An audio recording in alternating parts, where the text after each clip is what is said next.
है ना, आगे आगे और है ना, आगे और भी है, आगे रिसर्च भी है ना, institution including government research institution. ये तो हो गया कि जी इनमें होना चाहिए, और इनको कहां से अप्रूव्ड होना चाहिए? अगर नीचे क्या है, इंस्टीट्यूशन, यूनिवर्सिटी या आपका जो बोर्ड ऑफ एजुकेशन है, वो कहां से होना चाहिए? मस्ट, वर्ड भी मस्ट डाला है उसने। यूनिवर्सिटी जो प्राइवेट बनती है वो कम से कम नॉन प्रॉफिट पर्पस के लिए तो बनती नहीं, वो नहीं बनती। तो ऊपर उन्होंने नॉन प्रॉफिट एजुकेशनल इंस्टीट्यूट की बात की है। अच्छा, ठीक है ना, तो ये तो प्राइवेट यूनिवर्सिटीज के जो फुल टाइम टीचर हैं वो इसमें से एक्सक्लूड हो जाएंगे। अपेरेंटली तो यही लगता है। बात अब ये हो रही है, अगर आप पूरा पढ़े, और working as full time teacher और रिसर्चर ऑफ रिकॉग्नाइज एनपीओ, सारी बात है। अच्छा, अगर वो, लेकिन अगर उस इंस्टीट्यूट ने रिसर्च का इंस्टीट्यूट का स्टेटस लिया हुआ है, वो तो फिर वो आपके वाला सवाल ए में ठीक होगा, बी में नहीं होगा। उसका तो एनपीओ होना जरूरी नहीं है ना, रिसर्च इंस्टीट्यूट का। तो अगर आप एक सिर्फ to the extent of education वाले की बात कर रही है, तो फिर एनपीओ होना जरूरी हो जाएगा उसका, with approval, with approval, with approval. और साथ उसने साथ लिखा है इंक्लूडिंग गवर्नमेंट रिसर्च इंस्टीट्यूट्स। अब पहले में सिर्फ अप्रूवल है एनपीओ वाली, आगे नहीं है। अब उस इदारे का स्टेटस चेक करना पड़ेगा कि अगर उसने रिसर्च इंस्टीट्यूट का लिया हुआ है, आपको पता है ये जो लम्स है, इसने एनपीओ का स्टेटस लिया हुआ है। ये तो बहुत महंगी है। महंगी नहीं है, वो कहते हैं जिस क्लास के प्रोफेसर हम लाते हैं तो पैसे ही उतने नहीं हमें देते। वाह जी जनाब, लाखों, वो करोड़ों रुपए प्रोफेसर को भी पे कर रहे हैं, आपको पता नहीं इस चीज का। आप उसको ले, एक और भी है यार, क्या नाम है उसका, यूएमटी है, हाँ, एनपीयू है, दोनों ने एनपीओ का स्टेटस लिया हुआ है। तो यानी कि ये 30-30 लाख लेते हैं, ये स्टिल सब्सिडाइज भी है जी। वो कहते हैं जी हमने जिस क्लास के प्रोफेसर और इंटरनेशनल बंदे आपको ला के दिए हैं ना, उसकी कीमत कौन पे करेगा? तभी हमारी लाखों में फीस है। अब उनको प्रॉफिट आता है या नहीं आता, उसके लिए कैसे जाता है, वो तो जाहिर बात है, उसका सारा वो चार्ट, वो सारा वो देखना पड़ेगा। लेकिन इनको स्टेटस एनपीओ का मिला हुआ है, ये मैं आपको बताता चलूं। अब आपको जो नजर आ रहा है, अब आपकी तो वो कंडीशन खत्म हो गई, वो क्योंकि वो ले गया। लेकिन जिसको नहीं मिलेगा वो अंदर फंसेगा, क्योंकि उसका काम, देखिए मेरा काम है प्रॉफिट कमाना, सीधी सी बात, मैं एनपीओ नहीं हूं। एचईसी से अप्रूवल तो मैंने लेनी है, लेकिन खाली एजुकेशनल इंस्टीट्यूट के लिए अप्रूवल काफी नहीं है, उसकी प्री कंडीशन है साथ। एक नहीं कंडीशन मैटर करनी, बाकी भी करनी पड़ेगी। अगर उसने एनपीओ का स्टेटस नहीं लिया हुआ, जो कि मैंने आपको बता दिया लिया हुआ है, मोस्टली ने लिया होता है, लेकिन कुछ के पास नहीं भी है, तो उस सूरत में उनके टीचर्स को ये फैसिलिटी नहीं मिलेगी। असल में पता क्या, इस बात पता क्या है, आपको हर केस को केस टू केस बेसिस पे स्टडी करना होता है। उस केस के लिहाज से स्टडी करना पड़ेगा कि वो केस इन तमाम कंडीशंस को मेट कर रहा है कि नहीं कर रहा। अगर वो करेगा तो आपको रिलीफ मिलेगा, अदरवाइज नहीं मिलेगा। यानी उनके टीचर्स को बेसिकली, ये तो टीचर्स के लिए। कोई और सवाल है इससे पहले कि मैं क्लोज करूं? जी आपका। वो आपने कहा कि जो पैसा है बाहर से वो रेजिडेंट का वो आना चाहिए बैंकिंग चैनल के थ्रू। अब इवन तो प्रूफ हो जाता है कि वो वहाँ पे गया, उसके पास वीजा है, पासपोर्ट की कॉपी है, उसने वहाँ पे जो अकामा लिया है, उसके पास जो सैलरी सर्टिफिकेट है, और वहाँ से उसके एम्प्लॉयर ने उसके अकाउंट में पैसा डाला, ठीक है, सारा कुछ प्रूफ हो जाता है, टैक्स भी कटा है विद होल्डिंग के सर्टिफिकेट की। सर वो पाकिस्तान में पैसा बैंकिंग चैनल के थ्रू नहीं लाया, कैश से लिया है, तो तब भी वो खाली कर देगा। नहीं, देखिए दो चीजें, अब आप ना दो चीजें मिक्स कर रहे हैं। एक में ये है कि आपने ये सारी चीजें रखी और आपने अपनी फैमिली को पैसे भेज दिए, नहीं फैमिली को नहीं, वो कैश ही लेके आया सारा, फिर फारग हो जाएगा। उसकी वजह, इवन तो प्रूफ कर रही है। हाँ मैं बता देता हूँ। उस सूरत में वो लॉ आपको ये कह रहा है कि ये फॉरेन सोर्स इनकम नहीं वो एक्सेप्ट करेगा, वो कहेगा ये पाकिस्तान सोर्स इनकम है। हाँ जी। अब आप कहेंगे जी मुझे चले इनकम बना के क्रेडिट दे दे, वो कह रहा है ये फॉरेन सोर्स है ही नहीं, ये पाकिस्तान सोर्स इनकम है। अदर इनकम बना के 111 में आपको टैक्स लगा देगा। वो अपने लॉ के हिसाब से कर रहा है। आप कह रहे हैं अगर फॉरेन सोर्स थी तो फिर तो लड़ाई खत्म हो गई, फिर लड़ाई क्या रह गई? अपनी फैमिली को आपने पैसा भेजा, वो सबका एग्जेम्प्ट है, वो नहीं टैक्स लगता उस पर। एक नॉन, जितने लोग बाहर बैठे हुए हैं, जितना वो पैसा पाकिस्तान में भेजते हैं, फॉरेन एक्सचेंज आ रहा है यार पाकिस्तान में, इन्वेस्टमेंट हो रही है, उस पर किस बात का आपको टैक्स देगा वो? Whether tax paid over there और नॉट। पाकिस्तान में तो पैसा आ गया ना भाई, वो घर बनता है, प्लॉट बनता है, बिजनेस होता है, खर्चे पूरे होते हैं, 100 काम है इधर करने के लिए, पैसा तो आ गया आपके मुल्क में, वो लीगल चैनल के थ्रू पैसा आया है। यानी आपका सोर्स प्रूफ होना चाहिए टू एस्टैब्लिश दैट अमाउंट।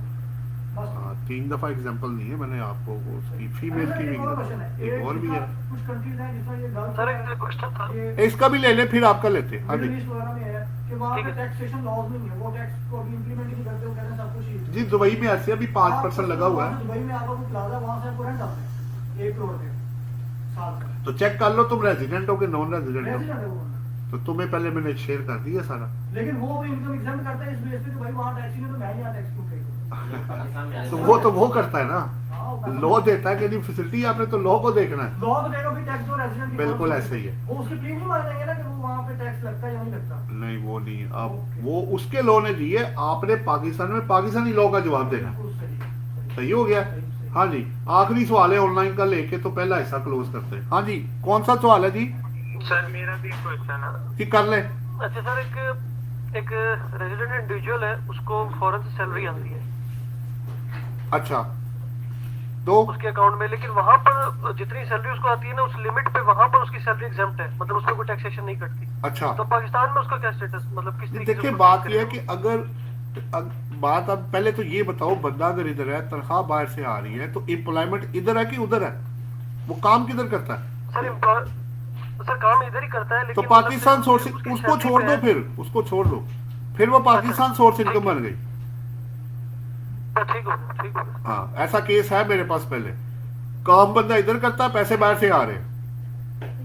हाँ जी, काम उसकी जॉब इधर ही है, उसके लिए मतलब एक मिनट मतलब है, यही मिस एक family सवाल का- कर रही है आपके सवाल पे, क्या चाहे ऑनलाइन बैठा काम करे यहाँ पे। नहीं, दो चीजें नहीं, मुख्तलिफ है ना। question एक मिनट मैं आपका भी लेता हूँ।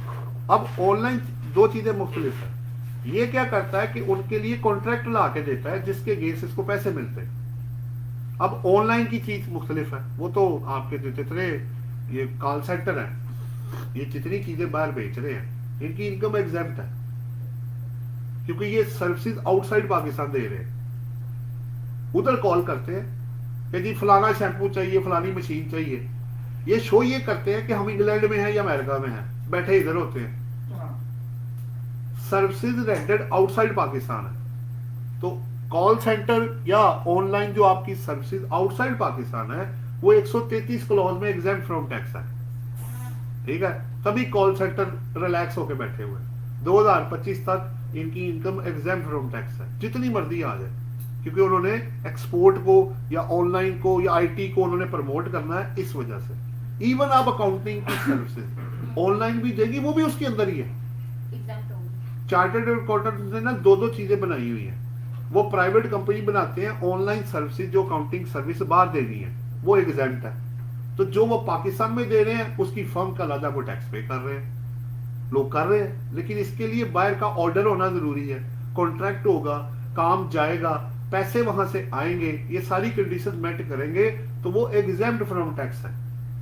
IT and IT related services जो है इंक्लूडिंग अकाउंटिंग की, वो 133 क्लॉज में एग्जेम्प्ट फ्रॉम टैक्स है।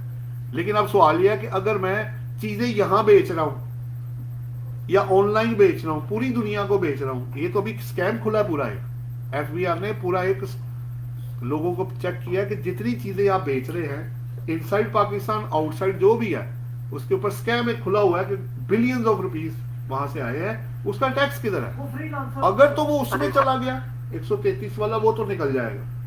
लेकिन अगर आपने चीजें पाकिस्तान के अंदर बेची हैं, अब जरा गौर से सुनना, तो फिर तो बैठे आप जहां भी हैं, पाकिस्तान में या पाकिस्तान से बाहर, चीजें आपने पाकिस्तान में बेची हैं, तो टैक्स किसको देना जनाब? इधर पाकिस्तान पाकिस्तान को देना है, और किसको देना है? एक्टिविटी आप इधर कर रहे हैं जी।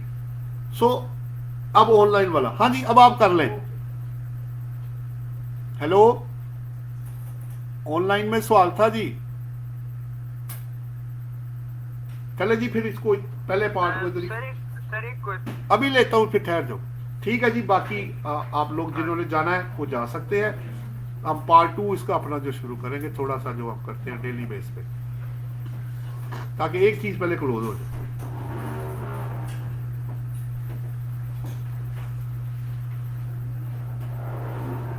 आज ही 2 चीजें मैंने आपको कवर करानी है।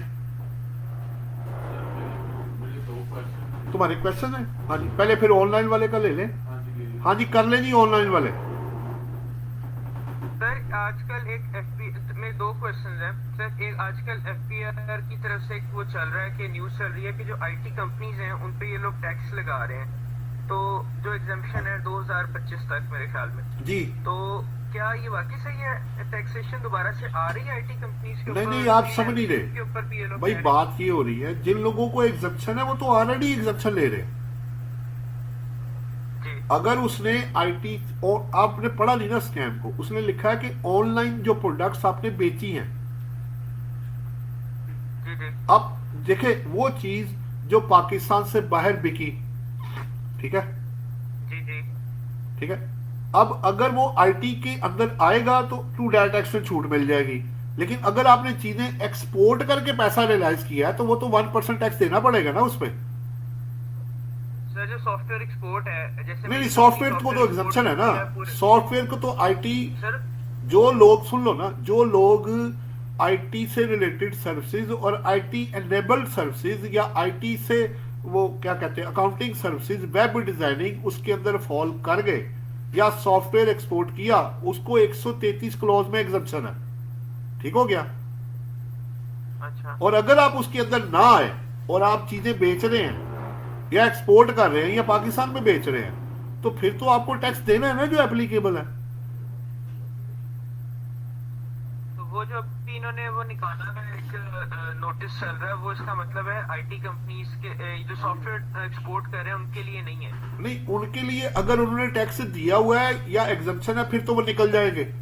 लेकिन अगर टैक्स बनता था और नहीं दिया, या देखो ऑनलाइन लोग पाकिस्तान में भी चीजें बेच रहे हैं, नहीं सर मैं सॉफ्टवेयर एक्सपोर्ट की बात कर रहा हूँ। तो निकल गया ना। सॉफ्टवेयर का आप कीमा बनाना है, तुमने कह तो दिया सॉफ्टवेयर एग्जेम्प्ट है, चौथी दफा पूछ रहे हो। सॉफ्टवेयर की एग्जम्पशन 133 क्लॉज में अवेलेबल है, ठीक है पढ़ लो ना जाके, उसमें लिस्ट दी हुई है। उसने आईटी रिलेटेड सर्विसेज को, आईटी एनेबल सर्विसेज को डिफाइन किया हुआ है कि किस किस को छूट मिलेगी इसके अंदर।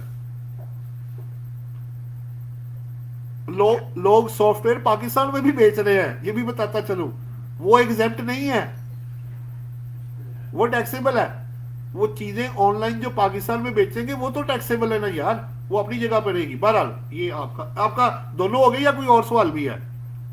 नहीं बस यही तो हाँ जी, अब तुम बोलो भाई। सर एक तो ये था कि नॉन रेजिडेंट अगर पाकिस्तान में अकाउंट खोल लेता है बैंक अपना, तो उस पे टैक्स तो नहीं होगा, उसकी इनकम वो नहीं, अकाउंट खोल लेता तो पैसा कहाँ से आया अंदर? बाहर से जो पैसा अपना पैसा भेज रहा है, हाँ, उसमें भी वो तो सारे ठीक है, कोई वो मसला exempt है नहीं, वो। कोई मसला नहीं है। तो उस पे अगर वो कैश विड्रॉल कराते हैं तो उस पे होगा टैक्स? वो तो फिर एटीएल और नॉन एटीएल का रोला ना पड़ जाए।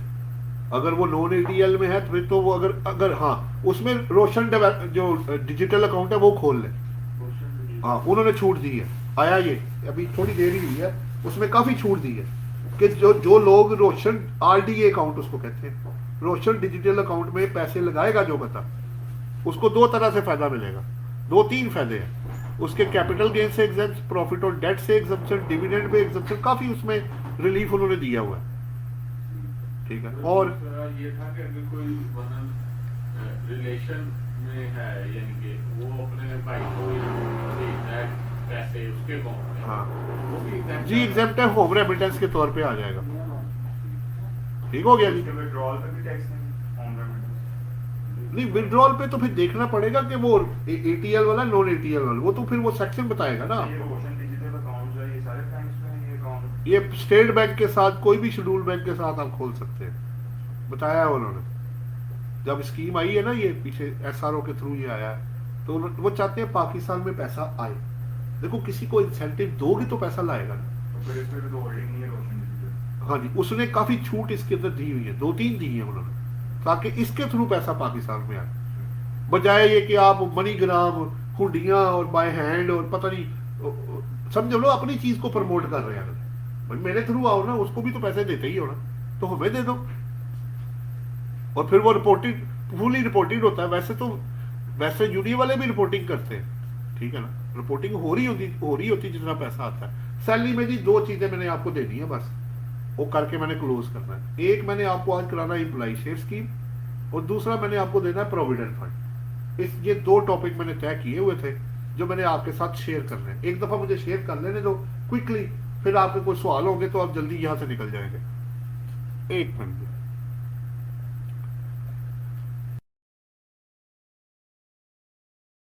को क्लोज करके, दोनों ही बड़े इंपॉर्टेंट हैं।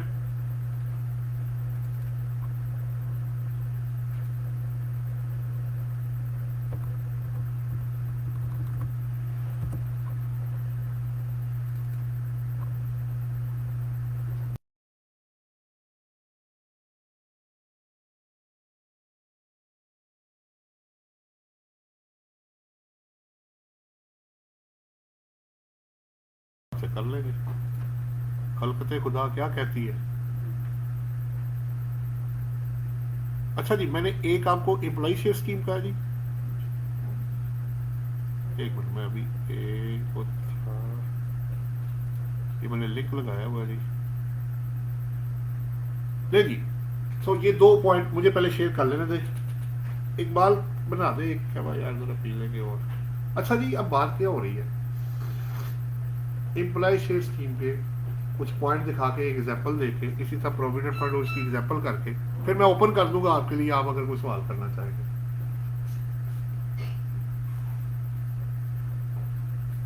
एम्प्लॉय शेयर स्कीम है क्या? इसको आप profit in addition to salary भी कह सकते हैं और profit in lieu of salary भी कह सकते हैं। पूछे कैसे? आपने एक एम्प्लॉय को शेयर होल्डर बनाना है,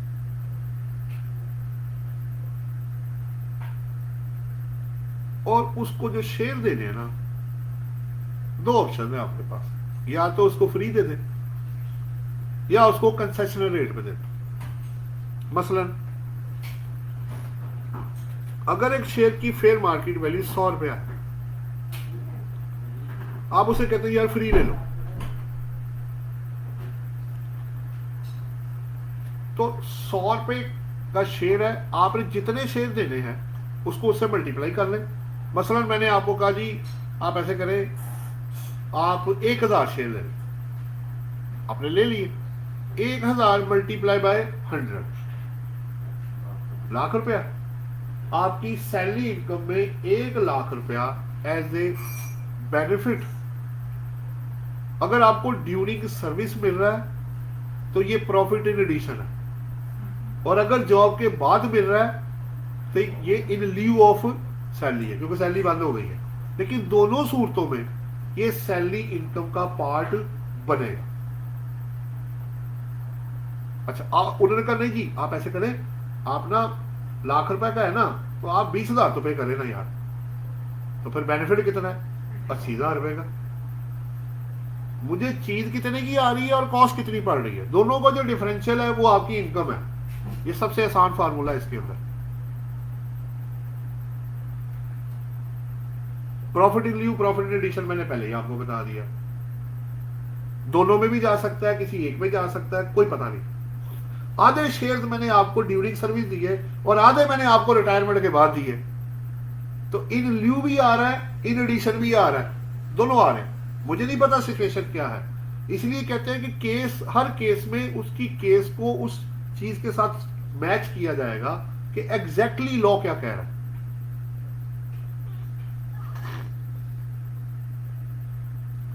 अब या तो आप इन या आप आउट, सीधी सी बात, या आपको बेनिफिट मिलेगा या आपको नहीं मिलेगा। ठीक हो गया? अब ये क्या कहानी सुनाता है उसकी बात कर। इसके टोटल पॉइंट है 6। कितने पॉइंट है? पहला क्या है, इसकी मैंने तरतीब ना आसानी के लिए ऊपर नीचे की हुई, तो ऑर्डिनेंस की सीक्वेंस कुछ और है, मेरा सीक्वेंस कुछ और है, लेकिन चीजें सारी कवर्ड है। पहला सवाल यह है कि ये किसको मिलेगा। इन सारी चीजों को पढ़ने के बाद, पहला employee of the company, employee of the associated company, trustees of a trust under an trust deed, या उसके एसोसिएटेड। घूम फिर के एक ही चीज पे बात आके रुकती है, एम्प्लॉई। वो जाना एम्प्लॉई के पास ही है, चाहे आपका हो, एसोसिएट का हो, ट्रस्ट का हो, ट्रस्ट की एसोसिएटेड कंपनी का हो, इसका नाम ही जनाब एम्प्लॉई शेयर स्कीम है। ये जनरल पब्लिक नहीं है, प्राइवेट सेक्टर नहीं, इसके अंदर प्राइवेट पर्सन नहीं है। एम्प्लॉई जो होंगे, जो आपके साथ डायरेक्टली और इनडायरेक्टली एसोसिएट होंगे, ये सिर्फ उनके पास जाएगा, नंबर 1। नंबर 2, अगर आपको राइट और option to acquire shares, right मिला है आपको, अभी मैंने आपको शेयर्स नहीं दिए, ऑप्शन आपको मैंने दी, आप लेना चाहते हैं, तो क्या आपको कोई बेनिफिट हुआ? अगर आपको मैंने ऑप्शन दी है, यार कितने, मैं चाह रहा हूं कि तुम लोग शेयर लेना चाहते हो तो बताओ मुझे। अभी ना मैंने कुछ आपको दिया और ना आपसे लिया। हाँ, ये हो सकता है कि ऑप्शन विद टोकन मनी हो, कि हर वो बंदा जो मुझे 1000 रुपया देगा उसको मैं ये ऑप्शन दूंगा। जैसे आपने देखा हो ना, स्कीम हाउसिंग निकलती है तो फॉर्म के साथ ना आप 1000 रुपया जमा करा देते हैं, 500, प्लॉट निकले या ना निकले। नंबर 1। सो क्या हुआ, अगर आपके पास उन्होंने राइट और ऑप्शन आपको दिया है, आपने एक्सरसाइज अभी कुछ नहीं किया, तो आपकी इनकम में कुछ भी ऐड नहीं किया जाएगा, क्योंकि बेनिफिट आया ही नहीं। हाँ, टोकन अगर आपने कोई दिया है, वो आपका रिसीवेबल के तौर पे, कॉस्ट के तौर पे स्टैंड कर देगा कि जी मेरे 1000 रुपये चले।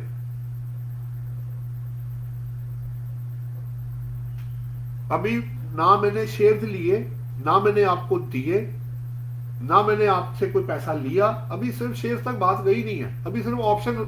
वैसे आप है कितने हो, 2 4 6 बंदे हो आप 6 के 6 एम्प्लॉई हैं। मैंने कहा भाई मैं आपको ऑप्शन देता हूं, मेरी कंपनी में आप हैं, आप मुझे, अब ऑप्शन फ्री भी हो सकती है और विद पेमेंट भी हो सकती है। पेमेंट है तब भी कोई बेनिफिट नहीं, और फ्री है तब भी कोई बेनिफिट नहीं। अच्छा, आप गौर से सुनना। अब आपने क्या किया, आपको थोड़े अरसे बाद पता लगा कि मेरे पास पैसे नहीं है इनको देने के, और ये फ्री नहीं है, और मैं खरीद नहीं पाऊंगा इसे। मैं गया, आप आए मेरे पास, आप मेरे पास आए, आपने कहा जनाब बात सुने, मुझे पता है आपने मुझसे 20% पैसे लेने हैं, मेरे पास नहीं है। अगर तो आप मुफ्त देते हैं तो ठीक है, वरना मैंने नहीं लेना। तो आप एक काम करें, ये ऑप्शन मैं अपने भाई को बेचने लगा, आपको कोई इतराज तो नहीं? मैंने कहा कोई बात नहीं भाई, दे दो। आपने वो ऑप्शन उठा के अपने भाई को 10,000 रुपए में सेल कर दी, तो यार शेयर्स मिलेंगे, फायदा होगा, ले लो। आपको ना शेयर्स मिले, ना आपने शेयर्स की पेमेंट की, आपने ऑप्शन उठा के बेच दी अपने भाई को 10,000 रुपए। अब अगर आपने उसको ऑप्शन लेते वक्त कोई पैसा दिया था, तो इसे 10,000 में से माइनस कर लो, बाकी सैलरी इनकम में ऐड कर लेना। और अगर नहीं दिया था तो कि ये सारे का सारा 10,000 आपकी सैलरी इनकम में चला जाएगा। यह है ऑप्शन का। 10,000 उसके पास आया था, भाई से लिया, ऑप्शन दे दी ना भाई। प्लॉट मेरा निकला, मेरा प्लॉट निकला है, मैंने कहा आप ले लो भाई, और मुझे इतनी रकम दे दो। प्लॉट नहीं दिया मैंने, हाँ ऑन कह लो आप, इसको ऐसे कर लो। अच्छा, ये अब अमाउंट जो है वो आई तो उसके भाई के अकाउंट में से या इन कैश वो लगती है, तो उसको सैलरी में, तो भाई ये बेनिफिट सैलरी की वजह, एम्प्लॉय की वजह से नहीं हुआ, द्वारा की वजह से हुआ है ना, तो सैलरी में ऐड कर लेना, इसके अंदर ही आएगा वो। उसकी कोई ट्रेल तो बन नहीं रही, तो उसको क्या, क्यों ट्रेल क्यों नहीं बन रही? मैंने अपनी ऑप्शन उसको बेची है, पैसा लिया, ट्रेल नहीं है ये। और ट्रेल किसको की कहते? तरफ से तो नहीं आया। तो तुमने बेशक उसकी वजह तो से तुमने एम्प्लॉयर को बेचा, नहीं। बेनिफिट लेके एम्प्लॉयर तुम्हें क्यों पैसे देगा? तुमने तो अपने भाई को बेचा उसको। यहाँ पे एक चोर रास्ता जो ना वो नजर ये आ रहा है, चोर रास्ता नहीं, एक ऑप्शन दी है उसने, इसको मतलब ये ID ऑप्शन है, चोर रास्ता नहीं है, ये ऑप्शन है। ये मार्केट में होता है, इनका प्लॉट निकला हो, ये बीबी कल को के ऐसे कई लोगों ने किया है, इनका प्लॉट निकला, इसने कहा यार बात सुनो, मैंने 2 किस्तें दी हैं, अगे हूँ मेरे को पैसे नहीं आए, अब या तो मैं पूरी रकम डुबो दूँ या मैं एक ऐसी पार्टी ढूंढूं उसे को भाई मैंने इतने पैसे दिए, मेरी कॉस्ट मुझे दे दे, तो तू प्लॉट ले ला यार, हो जाएगा, वो ट्रांसफर उसके नाम पर डाल देंगे एंट्री, कोई मसला नहीं है।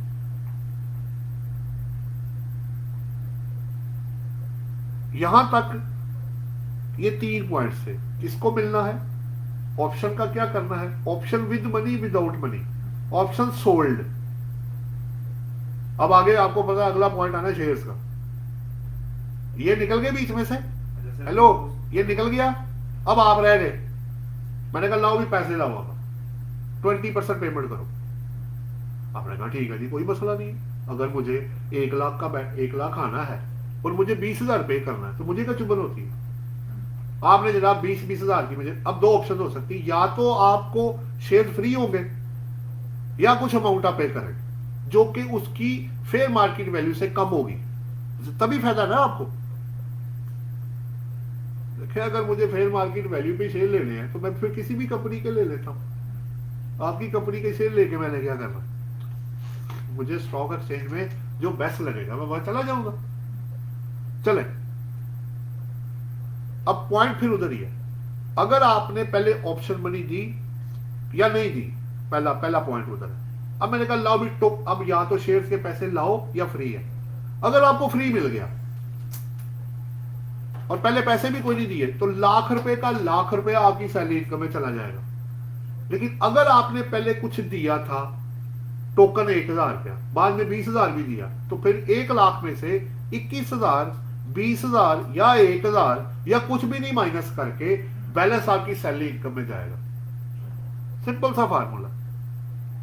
मुझे फायदा कितना है कि मैंने लिया कितना और दिया कितना, 1 लाख के बदले में दिया क्या मैंने, अगर कुछ दिया तो माइनस कर लेना, और अगर नहीं दिया तो भाई सारे का सारा बेनिफिट है, संभाल लो अपने पास, सैलरी में चला जाएगा। नंबर 1 ये था चौथा केस जिसमें मैंने आप पे लिमिटेशन नहीं लगाई, शेयर लेने के बाद जिसको मर्जी बेच देना, जिसको मर्जी ट्रांसफर कर देना। अगला जो पॉइंट है मैंने ये आपको ये कहा, छठा पॉइंट जो 5वां सेकंड लास्ट पॉइंट है, मैंने कहा भाई 2 साल से पहले ना तो आप शेयर्स बेचोगे और ना ही ट्रांसफर करोगे, जब तक वो 2 साल खत्म नहीं हो जाते तब तक आपकी इनकम में कुछ भी ऐड नहीं होगा। अब 2 साल बाद क्या होगा, उस दिन जो फेयर मार्केट वैल्यू होगी, कब, 2 साल बाद, उसमें से अगर मैंने कुछ दिया होगा तो माइनस होगा, और अगर नहीं दिया होगा तो सारे का सारा आपकी इनकम में चला जाएगा। अच्छा उस दिन ना लॉस भी हो सकता है, आपने दिया 20,000 रुपए, फेयर मार्केट वैल्यू आ गई 15,000 रुपए पे, तो लॉस कितना हो गया, 5,000 का, और आपको पता है कि सैलरी के अगेंस्ट कोई लॉस या एक्सपेंसिव माइनस नहीं होते, वो ग्रॉस पे ही आता है। अब इसकी एक प्रैक्टिकल एग्जांपल, अच्छा आपने कोई सवाल करना है, वरना फिर मैं एग्जांपल आपको दिखा के फिर, अच्छा इसकी ना एक डबल एंट्री भी पास करो, एक हो गया थ्योरेटिकल पोर्शन, इसकी डबल एंट्री क्या होगी, when I will get the shares, debit करूंगा मैं ऑप्शन मनी, शेयर्स की प्राइस वो शेयर्स में जाएगी, डेबिट करूंगा मैं शेयर्स को, कितने से, 21,000 रुपए से, 1,000 मैंने दिया ऑप्शन मनी और 20,000 दिए मैंने शेयर्स के पैसे। शेयर्स को मैंने डेबिट 21,000 से नहीं 1 लाख रुपए से करना है। मेरे पास शेयर कितनी अमाउंट के है, 1 लाख रुपए, 1 लाख डेबिट, बैंक मेरा क्रेडिट होगा 21,000 रुपए से, और डिफरेंस क्रेडिट हो जाएगा सैलरी इनकम में 80,000। अगर 20,000 पहले दिया है, लाख में से 20 माइनस करें, ये आपकी डबल एंट्री मुकम्मल होगी under section 14 of the income tax ordinance 2001। ये डबल एंट्री है, ये बड़ी इंपॉर्टेंट एंट्री है, अगर ध्यान में रखना। शेयर्स डेबिट हुए 1 लाख से, क्रेडिट हुआ पेमेंट जो की 20,000 रुपए से, और सैलरी इनकम क्रेडिट होगी 80,000 रुपए से। दिया हो तो वो भी क्रेडिट होता है उसको। वो तो आपको आती है ना एडजस्टिंग एंट्री करनी है, पर पैसा तो पूरा 20 ही जाना है ना। ऐसे नंबर 1, अब मैंने क्या किया, मुझे आजादी थी, बेच दो या गिफ्ट जो मर्जी कर, मैंने उससे 3 लाख रुपए में बेच दिया। 1 साल बाद 2 साल बाद मेरे पास ऑप्शन थी, मैंने कहा ठीक है यार पैसे मिल रहे हैं, बेच देते। जब मैं उसको बेचूंगा, असल पॉइंट ये है, बैंक को डेबिट करूंगा 3 लाख रुपए से, शेयर्स को क्रेडिट करूंगा 1 लाख रुपए से, और डिफरेंस मेरा कैपिटल गेन आएगा 2 लाख रुपए से। अब कंफ्यूजन पता कहां है कि ये जो शेयर्स मैंने क्रेडिट करने हैं ये 20,000 से करने हैं या 1 लाख रुपए से करने हैं? सर 1 लाख तो वैसे ही करना है, 1 लाख। क्योंकि उसका एसेट 1 लाख से शो हो रहा होगा। अब इसकी 2 रीजंस भी हैं टेक्निकल। पहला, किसी ने कहा जी ये आपने गलत किया, जी तो आपने 20 थे, आपने 1 लाख क्यों क्रेडिट किया? तो मैं कहा तुमने सारे शेयर नहीं बेचे। अच्छा चलो तुम्हारी बात मान लेते हैं, मैं 20,000 को क्रेडिट करता हूं, तो तुम्हारी बुक्स में तो 80,000 के शेयर पड़े होंगे, जबकि तुम तो बेच चुके हो। एक और भी मसला है, वो सबसे इंपॉर्टेंट वो है, तुमने एक इनकम पे 2 दफा टैक्स लगवा लेना, क्योंकि उस 80,000 पे जो डिफरेंस आया था मैं टैक्स दे चुका हूं। सैलरी इनकम में गया था ना भाई, तो एक इनकम पे 2 दफा टैक्स नहीं होता। टेक्निकली भी नॉकआउट है, लीगली भी नॉकआउट है, और अकाउंटिंग के पॉइंट ऑफ व्यू से भी नॉकआउट है। आपको 1 लाख के अलावा ऑप्शन ही कोई नहीं है। That's all. ये आपका एम्प्लॉय शेयर स्कीम है। इसकी प्रैक्टिकल एग्जांपल मैं आपको दिखाना चाहूंगा, उससे बेहतरीन आपका कॉन्सेप्ट बन जाएगा। ये ग्रांट ऑफ एन ऑप्शन है, आपको पता है वो थ्योरेटिकल है, सर वो तो कैपिटल गेन आएगा उसको अभी करते हैं ना, आता है वो, फिर देखेंगे कि टैक्सेबल होगा कि नहीं होगा, वो अपनी जगह, वो कैपिटल गेन के चैप्टर में। अगर आपको ऑप्शन ग्रांट होती है, क्या होती है, तो ये टैक्सेबल है कि नहीं? नहीं है सर। नहीं है। आप एक्सरसाइज कर लेते हो ऑप्शन को। ऑप्शन एक्सरसाइज का मतलब समझते हो कि मैंने शेयर्स ले लिए, ट्रांजैक्शन होगी, ठीक है। तो अगर आपको लिमिटेशन और रिस्ट्रिक्शन नहीं है तो ये टैक्सेबल हो जाएगा। ऐसा ही है भाई। अच्छा चलो ये आप आगे एक नजर जवाब देख लो, फिर मैं आपको प्रैक्टिकल दूसरा क्वेश्चन करवाता हूं।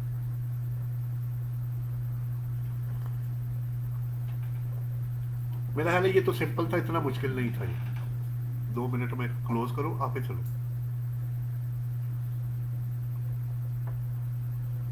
सर सिर्फ ले खरीदने में ही तो सैलरी इनकम में शामिल हो जाएगा कि जब हम सेल नहीं, करेंगे वो भी तब जब आपको एम्प्लॉयर ने बेनिफिट दिया था तो आपको 1 लाख की चीज 80,000 रुपए में मिली थी, तो खरीदने पे ही बेनिफिट हो गया था कि नहीं हुआ था? बाद में अगर उसकी वैल्यू गिर गई वो तुम्हारा नसीब है, उसको हम क्या ट्रीट लॉस ट्रीट करेंगे, वो उस वक्त कैपिटल लॉस होगा, कैपिटल गेन में या लॉस होगा या गेन होगा, तो सैलरी में नहीं उसको हम कर वो कैपिटल गेन का हिस्सा बनेगा या लॉस का बनेगा। ठीक है। अब numerical, no you are in a best position कि अब आप न्यूमेरिकल को जब हाथ डालोगे ना तो आपको वो थ्योरेटिकल की एप्लीकेशन को क्लियर कर देगा, आपका विजन बहुत क्लियर करेगा। ये दोनों सवाल ही मैंने सीए फाइनल से लिए हुए कि एक थ्योरेटिकल चीज मेरी क्लियर करे और एक न्यूमेरिकल साइड मेरी क्लियर करे। Mister Kamran was issued shares under employ share scheme on July 1st 2020. Information regarding this is given below. Fair market value of shares on the date of issue. Fair market value on 30 June 2021. Value 60. Fair market value shares on January 1st 2021. 55,000. 3 FMEs given है। Amount paid by him for shares 30,000 रुपए दिया। Amount paid by him for right के लिए भी उसने दिया हुआ है, यानी मैंने 21,000 रुपए दिया हुआ है, ऐसा ही है, 31,000 sorry. He disposed of all the shares on 30 June 2021. उसने 30 जून 2021 पे सारे शेयर्स बेच दिए। तो पहले एक्वायर तो कर लो, फिर बेच भी लेना।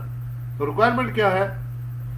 Calculate the income chargeable tax under the head income from salary and capital gain in the following independent cases, आपने जो पूछा, shares were issued without any restriction on transfer, कोई रिस्ट्रिक्शन नहीं है, पहले ए करते हैं फिर बी।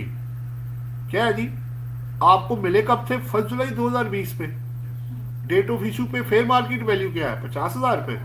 आपने दिए कितने हैं? तो डिफरेंस कितने का है? तो ये क्या होगा? सैलरी इनकम में ऐड हो जाएगा। क्यों जी, समझ आती बात? फायदा कितना है? 19,000 रुपए। दूसरे में वो कहता है कि आप ये समझे कि आपकी रिस्ट्रिक्शन खत्म होनी है 1 जनवरी 2021 को, और 1 जनवरी 2021 की प्राइस है 55,000 रुपए। 55 में से माइनस क्या करना है? 31,000। आंसर आएगा 24,000। ऐसे ही है क्यों जी? ऐसे ही है, जो आपने वर्बली किया वही न्यूमेरिकल में किया। अच्छा ये लो देखो जरा, पहला हिस्सा पूरा हो गया, फिर उसने बेच दिया कितने में? 60 में। 60 में से लेस क्या करना है? क्या करना है? कितनी पे की है और इनकम में जो गई है वो 50 और 55।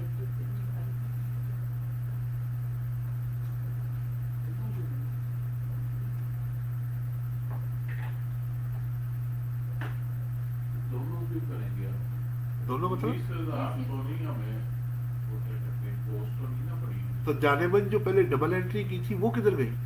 इसलिए तो कराई थी वो, याद आया कुछ? अनेक इधर ही हो ना तुम, कि उधर हो? इस 19,000 पे भी तो टैक्स इधर हो, पे किया है ना? फिर इधर ही रहना अब है। इस 19,000 पे भी तो टैक्स पे किया है सैलरी में। वो तो मैंने आपको बता दिया पहले। सर इसीलिए ये माइनस कर रहे हैं ताकि वो गेन हमारा रिड्यूस आए। जब आप सिर्फ, अब आप गौर से सुनना, जब आप जाके सिर्फ सेक्शन पढ़ोगे ना, वो भी दिखा देता हूँ आपको। ये जब बहस हो रही थी ना, ये है अगर एक कॉस्ट है at the date of acquisition 1+2, यानी जो पैसे आप दें, एक कॉस्ट है आफ्टर एक्विजिशन, तो 1+2+3 यानी जो आपको प्रॉफिट आएगा सैलरी इनकम में जाएगा वो भी ऐड करना है। और अगर आप ऐसे नहीं करते तो 3 जवाब मैं आपको पहले दे चुका हूं, आपकी डबल एंट्री आउट हो जाएगी, आपके एक गेट पे 2 दफा टैक्स लग जाएगा, और आपकी बुक्स में शेयर की वैल्यू बढ़ जाएगी।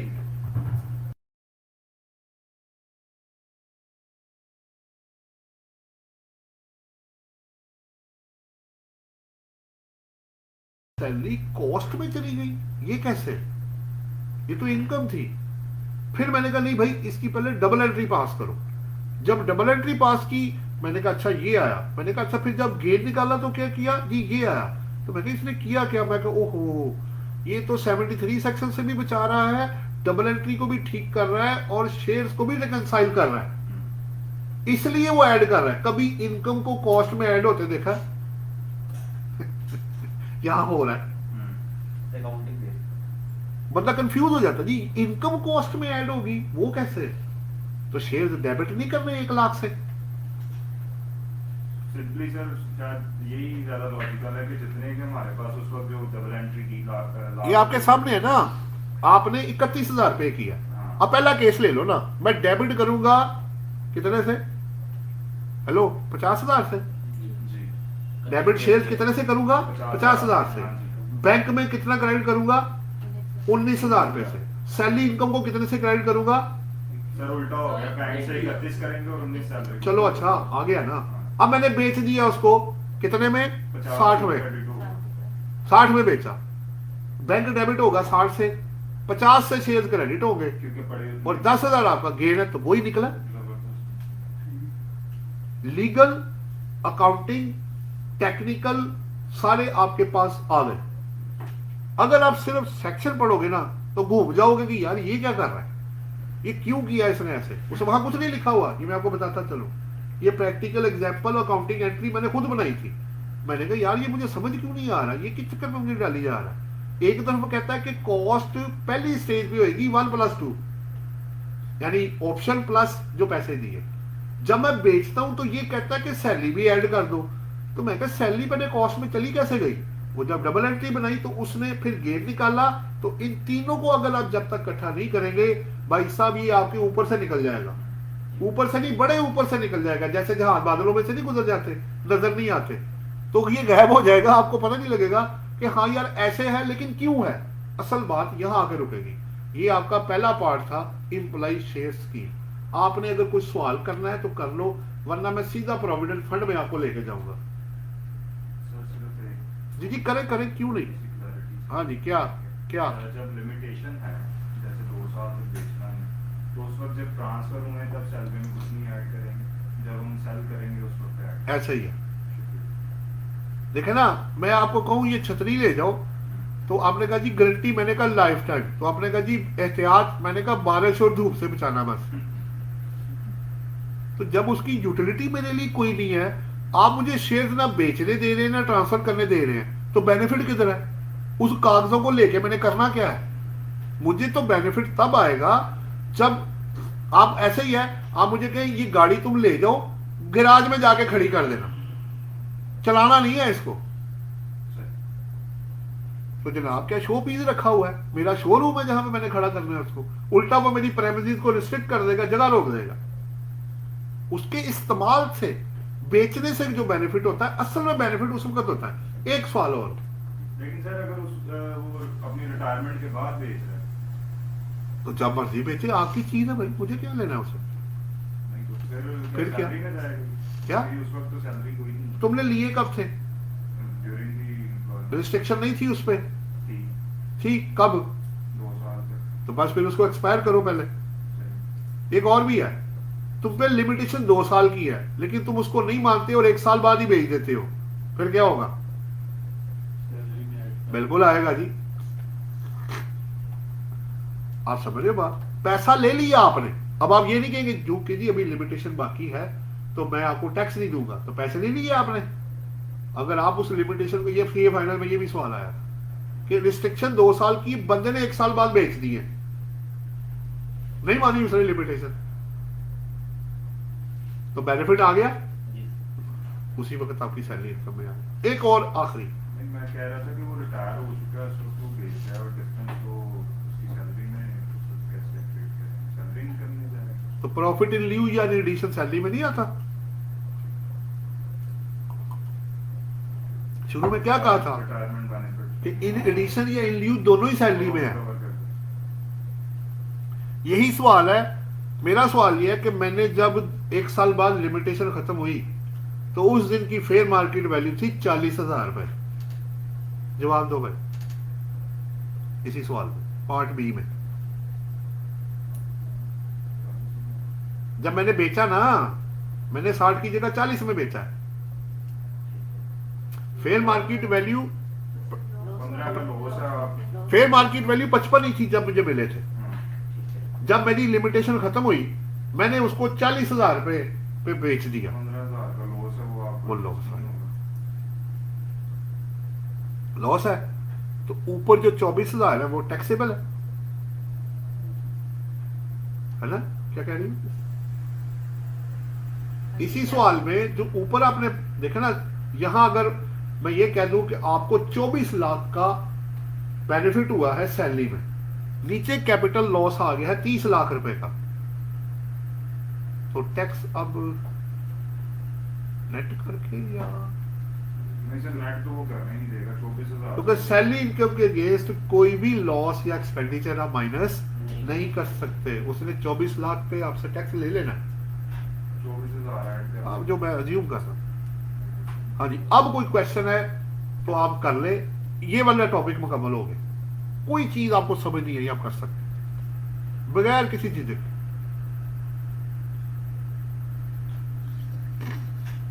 हाँ जी, चले फिर आगे। देखिए आखिरी पार्ट आज का, प्रोविडेंट फंड। चार्ट बना हुआ है, बड़ी जल्दी आप बीच में से निकल जाएंगे। 5 मिनट की स्टोरी होगी, 5 से 10 मिनट का डेमो होना है और 5 मिनट की एग्जाम्पल होनी है, तो मैक्सिमम 20 मिनट में आप फारग हो जाए। देखिए प्रोविडेंट फंड होता क्या, रिटायरमेंट बेनिफिट्स में से वन ऑफ द बेनिफिट ये है, वो मैं आपको दिखाता हूं। ये आपके रिटायर टर्मिनल बेनिफिट्स का एक चार्ट बना हुआ, जिसमें ग्रेजुटी है, पेंशन है, एनुटी है, सुपर एनुशन फंड है, प्रोविडेंट फंड है, प्रोविडेंट फंड है, ये सारे इसके अंदर टर्मिनल बेनिफिट्स, या जब बंदा जाता है, रिटायर होता है, रिटायरमेंट बेनिफिट, हम जो भी कह रहे हैं, एक या दो या सारे जितने भी मिल रहे हैं, इनमें से एक मैंने आपको आखिरी जो है प्रोविडेंट फंड वाला ये कराना है। देखिए प्रोविडेंट फंड में होता क्या है, बाकी फिर मैं आपको बाकी अगले लेक्चर में बाकी कवर करा दूंगा। प्रोविडेंट फंड में ये होता है, एक स्पेसिफाइड अमाउंट एम्प्लॉयर कंट्रीब्यूट करता है और उतनी ही अमाउंट तकरीबन एम्प्लॉय की सैलरी में से काट ली जाती है, उसको फिर इन्वेस्ट कर दिया जाता है, उसमें जो इंटरेस्ट आता है वो उसको भी इन्वेस्ट किया जाता है। अब 3 तरह की रकम इकट्ठी हो गई, आपका पैसा, आपका employ contribution, employer contribution, interest there on, और अल्टीमेटली टोटल रकम जब आप जाते हैं या ड्यूरिंग सर्विस वो आपको पकड़ा दी जाती है, उसे अकमुलेटेड बैलेंस कहते हैं। ठीक हो गया, तीनों को जमा करोगे तो अकमुलेटेड आ जाएगा। ठीक हो गया, यानी opening plus during the year सब जमा करेंगे तो टोटल आ जाएगा। अब फंड किस तरह के हैं, एक गवर्नमेंट प्रोविडेंट फंड है जिसे स्टैट्यूटरी प्रोविडेंट फंड भी कहते हैं, उसके बाद एक रिकॉग्नाइज्ड प्रोविडेंट फंड है और एक अनरिकॉग्नाइज्ड। रिकॉग्नाइज गवर्नमेंट का तो जो गवर्नमेंट ने मेंटेन किया है वो करते हैं, और उसमें जितनी अमाउंट आती या जाती है वो टोटली एग्जेम्प्ट फ्रॉम टैक्स है, टोटली एग्जेम्प्ट। यानी गवर्नमेंट एम्प्लॉय को जितना प्रोविडेंट फंड से पैसा मिलेगा that is fully exempt from tax होता है, बड़ा अच्छा बेनिफिट है।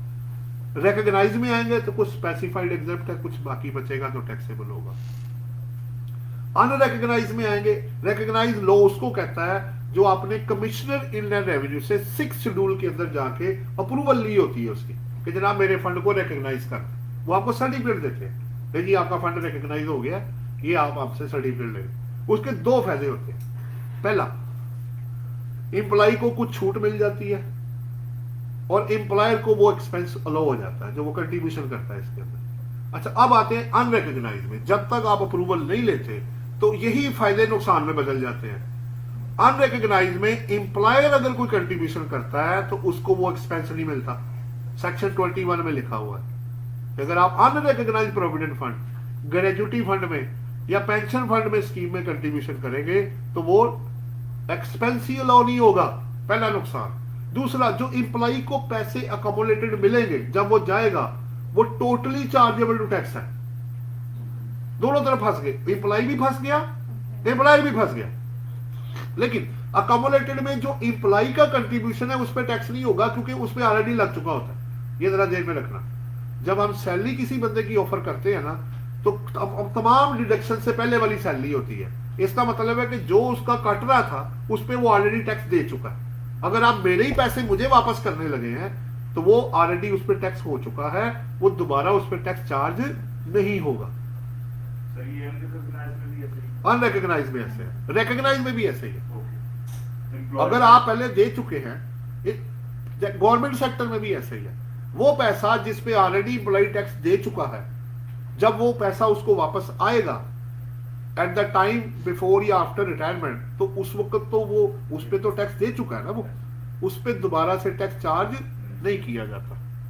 अब चार्ट आप देखोगे तो बड़े अच्छे तरीके से आपको समझ आएगा।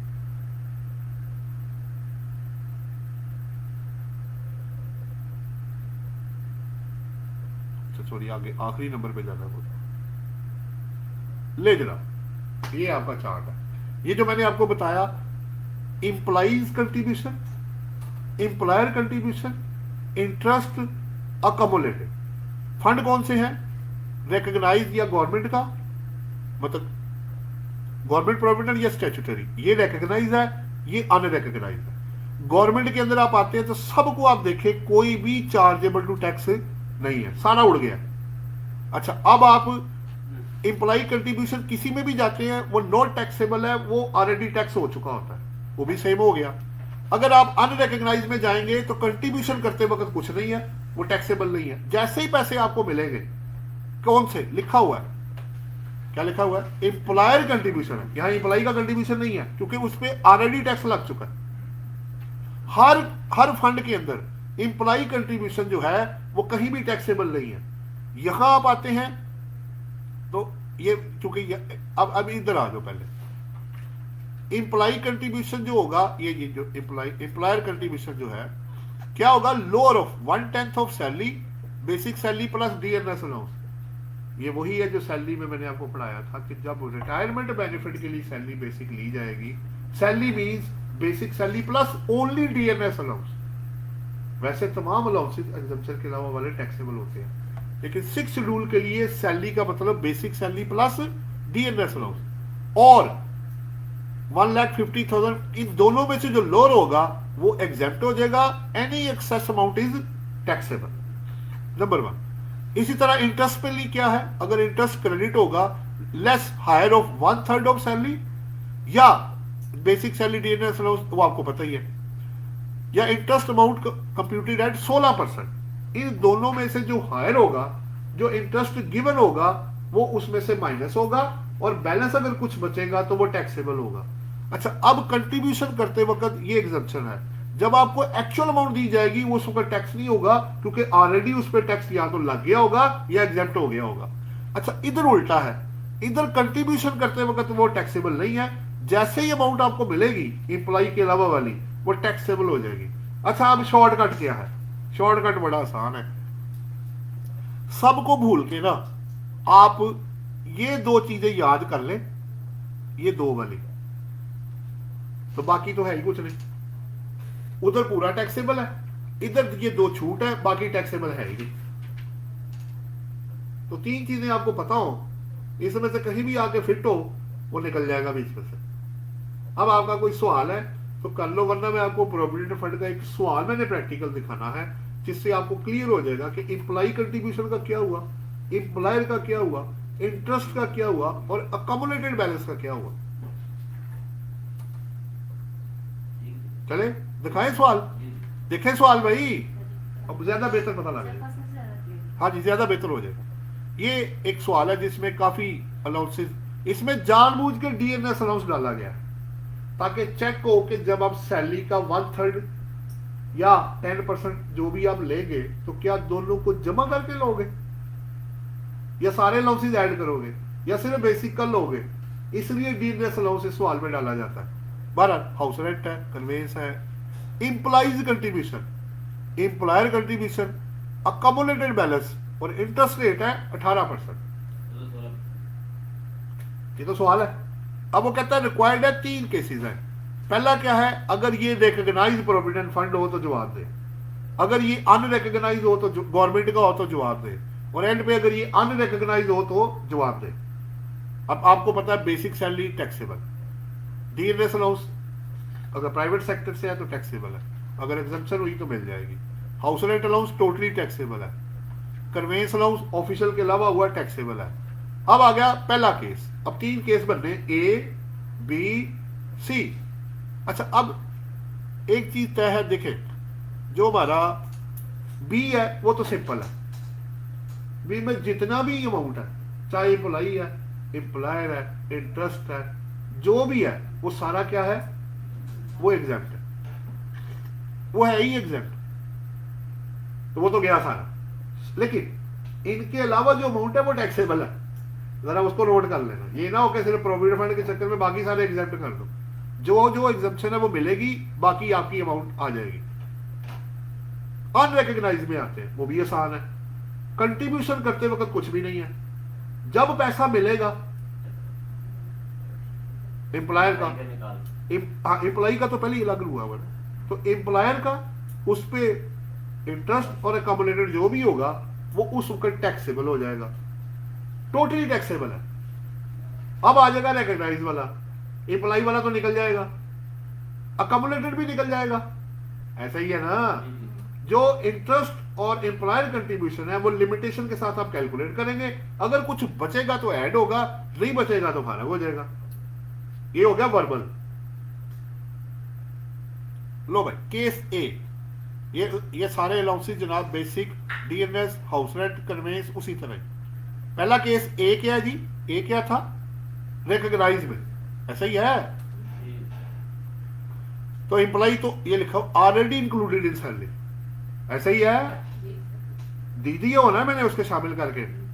एम्प्लॉयर कंट्रीब्यूशन 35,000 है, 10% ऑफ सैलरी है, नोट अटैच्ड है इसके साथ, ये नोट है। Basic salary plus DNS allowance, उसका क्या बना 275, 275 का 10% क्या बना 27,500 या 1.5 lakh, which ever is lower.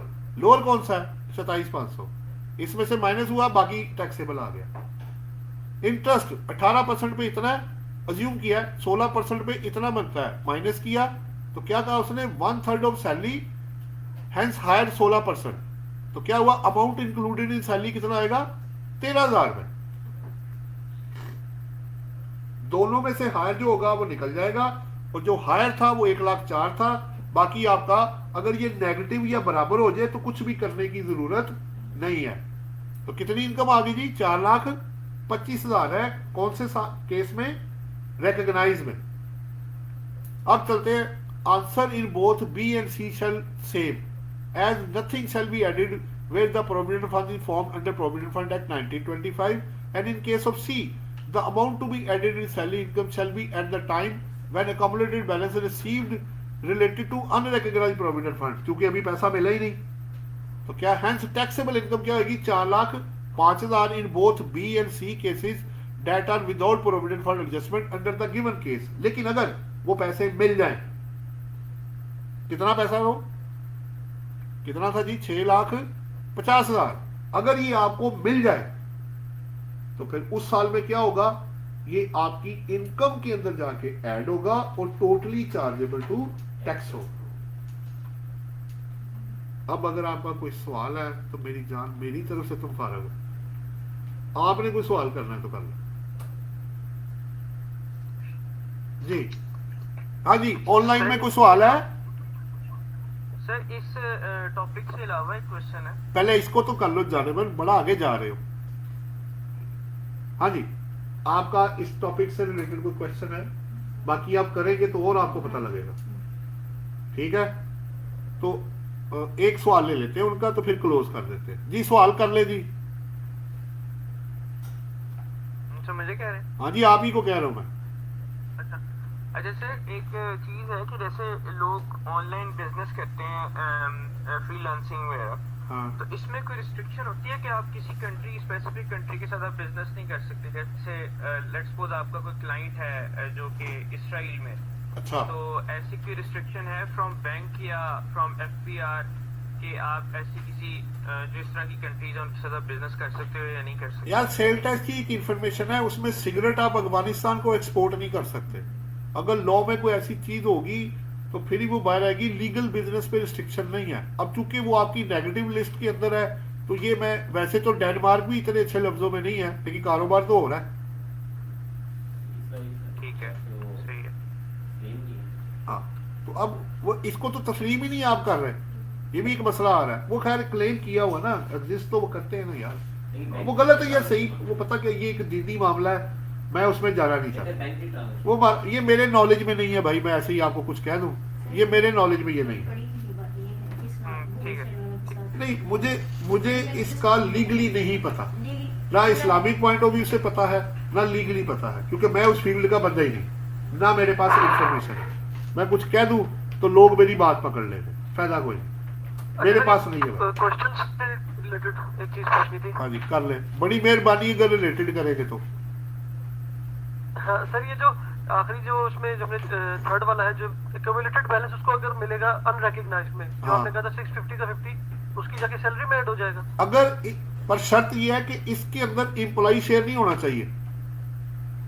बिल्कुल, मैं वही बात करने लगा था। 650 में से फिर एम्प्लॉय शेयर माइनस करेंगे अगर हुआ। अगर इसके अंदर शामिल है तो फिर वो माइनस होगा।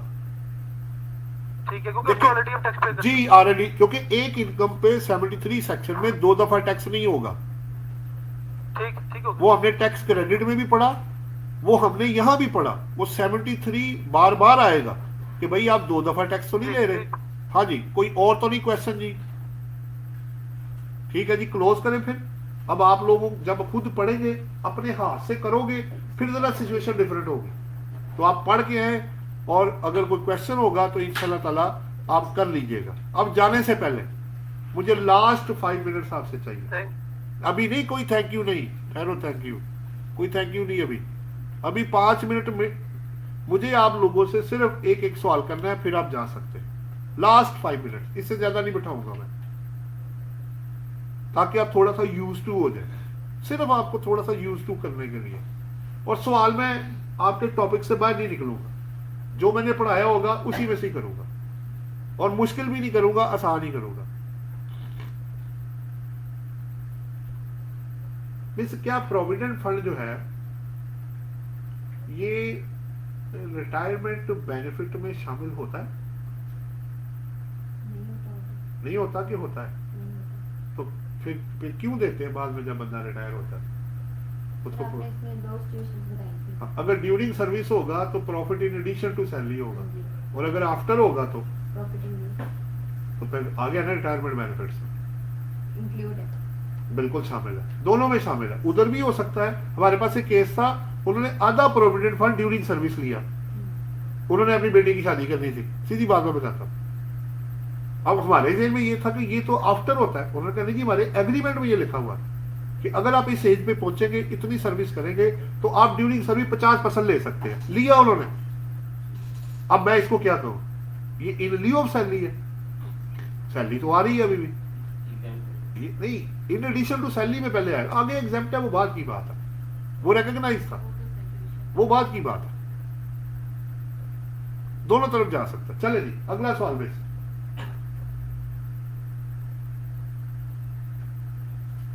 ये जो गवर्नमेंट का प्रोविडेंट फंड पड़ा है, इससे अगर 2 करोड़ का भी आपको मिल जाए तो आपको टैक्स लगेगा? गवर्नमेंट के जो होते हैं उसको टैक्स लगता है। प्रोविडेंट फंड से जो पैसा है, नहीं, प्रोविडेंट फंड पे नहीं। बस इतना ही चाहिए। चले हाँ जी अनीक, तुमसे सवाल है, तुम पीछे कहाँ देख रहे हो? अनीक तुम ही हो, और कौन है? अच्छा शायद तुमने कहा शायद कोई और भी अनीक है। आकिब हो? अनीक नहीं है तुम, माई मिस्टेक। फिर आकिब, फिर आकिब जवेद, कोच ऑफ लाहौर कलंदर्स हैं, उन्हीं में शामिल हो, है ना उनमें? अच्छा चलो, सवाल आपसे ये है कि सैलरी पे जो एम्प्लॉयर होता है ये टैक्स किस वक्त काटता है? At the time of payment. बहुत जबरदस्त जवाब है। इस बटन भी ऑन कर देना, बस लाइट से ऑन कर देना। आपसे सवाल है जनाब, मेरा सवाल आपसे ये है कि जो टैक्स रिडक्शन हमने पढ़ी थी फुल टाइम टीचर वाली, कौन से वाली? फुल टाइम टीचर वाली, तो उससे अच्छा सवाल सिर्फ ये है कि कोई ये फायदा आप लोगों को क्यों दे रहे हैं? पर्पस क्या है आपका? तो पर्पस होता है या बस ऐसे ही डाल देते हैं आप? पर्पस के बगैर तो नहीं होता होगा। रिलीफ देने के लिए, और क्या है, छूट ही देना चाह रहे हैं। मुझे याद है कि लेकिन वो बेनिफिट क्यों देते हैं, ये मैं थोड़ा लेट था। अच्छा आप लेट 25% ऑफ सैलरी इनकम पे छूट देना चाह रहे हैं, उसकी जो टैक्स लायबिलिटी है उसको 25% से छूट दे रहे हैं ताकि उनको फायदा पहुंचे। हाँ जी, सवाल आपसे ये है, थोड़ा सा प्रैक्टिकल क्वेश्चन है। आपने एक बंदे का टैक्स काट लिया एज ए एम्प्लॉयर, आज क्या दिन है? संडे। आज आपने टैक्स काटा है, इसको कब तक मैं जमा करा सकता हूँ? 15 डेज। कौन से 15 डेज? आज संडे, अच्छा, तो नेक्स्ट संडे तक। वो तो 7 दिन बनेंगे। अरे तो फोर्टनाइट है ना। हाँ। एक तो लास्ट दिन। अच्छा, अगर मैं आज रात को 12 बजे के बाद काटूं, फिर वो पूरे 15 डेज, नेक्स्ट 15 डेज पीरियड से नेक्स्ट दो कैलकुलेट करेंगे। एक मिनट, तुमने पहले सवाल का क्या जवाब दिया? 15 दिन। नहीं, पहले जो आप कह रहे थे नेक्स्ट पीरियड को, ये कल पीरियड है। आज नहीं, Saturday- आज मैंने लाख रुपए काट लिया। लाख रुपए काट ये लिया। लाख आज मैंने आपको- स्टेट को कब तक जमा कराना है? सर नेक्स्ट पीरियड तक, क्योंकि आज 7 डेज नेक्स्ट पीरियड तक के रात संडे 12 बजे तक, संडे 12 बजे तक कि उसके बाद भी टाइम मिलेगा? फिर नहीं मिलेगा। और अगर मैं मंडे को काटूं, ये जो कल आएगा, फिर क्या होगा? नेक्स्ट वो कल फर्स्ट डे होगा, 15 डेज का। फिर 15 डेज आपको पूरे मिल जाएंगे। तो जिस वीक में काटेंगे उसके अगले वीक के एंड तक जो रात 12 बजे तक का टाइम होगा। अच्छा, अब इसका मतलब, इसके दो मतलब निकल रहे हैं। अच्छा ये बताओ, इसमें मुझे मैक्सिमम टाइम कितना मिल सकता है और मिनिमम कितना होता है? मैक्सिमम 15 डेज मैक्सिमम तो 15 हो जाएगा, और कम से कम कितना होगा? 8 तो मुझे जरूर मिलेगा, ऐसा ही है? यानी आज अगर मैं काटता हूँ 8 दिन तो मुझे मिल जाएंगे, और अगर मैं इसके अलावा काटता हूँ वीक के बाद तो फिर 15 दिन मुझे मैक्सिमम मिल सकते हैं। कम से कम 8, ज्यादा से ज्यादा 15, अंदर भी आ सकता है अगर वीक से पहले पहले। चलो जी, ये भी हो गया। ऑनलाइन पे कोई है जी?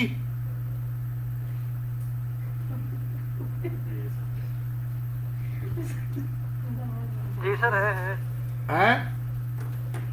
कितने बंदे हो? मैं तो हूँ सर, बाकी भी होंगे 2। हाँ जी हैं बिल्कुल। वो देखो भागना शुरू हो गए निकल गए। अच्छा चलो काम की बात करते हैं जी। लास्ट क्वेश्चन जी, question of the day, last question of the day. Salman, तुमसे मेरा सवाल ये है कि अगर कोई बंदे को तनख्वाह during the tax year receive नहीं होती है, ठीक है सर, ड्यू थी पर रिसीव नहीं हुई ड्यू टू सर्टेन रीजंस, ठीक है, तो आप अपनी इनकम टैक्स रिटर्न में कितनी अमाउंट ऑफर करेंगे? कुछ भी नहीं सर, क्योंकि रिसीव ही नहीं हुआ। क्योंकि रिसीव नहीं हुई, क्योंकि सैलरी इनकम रिसीव बेसिस पे टैक्सेबल है। और इसका पार्ट बी, वेल्थ स्टेटमेंट में क्या करोगे? वेल्थ स्टेटमेंट में डाल सकते हैं, वो अक्रूवल आप डाल देंगे, रिसीवेबल डाल देंगे, वो अक्रूवल पे डाल देंगे। चले जी, आप लोगों का बहुत बहुत शुक्रिया। आज का सेशन इधर क्लोज कर रहे हैं। जो जून की सैलरी जुलाई में मिल गई है, हाँ। हमने 11 मंथ की सैलरी जी 11 माह की देंगे। अगर पिछले जून की आ गई वो तो शामिल कर लेना, 12 पूरे हो जाएंगे, वो भी चेक कर लेना। ऐसा ही है? उस पे तो पिछला रेट लगेगा। क्यों पिछला? क्यों? अगर पिछले जून की हमने जुलाई में लेनी है, यानी कि तो रेट तो हम पिछले साल का लगाएंगे। तो 2 ऑप्शन है तुम्हारे पास हाँ। एरियर सैलरी जब आती है। हाँ जी, क्या? जो whichever is less। कौन सा विचेवर? अपने पास ही विचेवर, प्रीवियस साल का भी हम देख लेंगे, या और इस साल करंट का भी, जिसपे उसको कम टैक्स बनता होगा वो आप ऑप्शन ले सकते हैं। ऐसे ही है? ठीक है। बहुत अच्छा किया तुमने ये शेयर कर दिया। चले जी, ठीक है जी। अगर किसी को काम है रुक जाए, बाकी लोग जा सकते हैं। अल्लाह हाफिज जी। अल्लाह हाफिज जी सलमान, अल्लाह हाफिज। हाजी इरफान रजा साहब, अल्लाह हाफिज।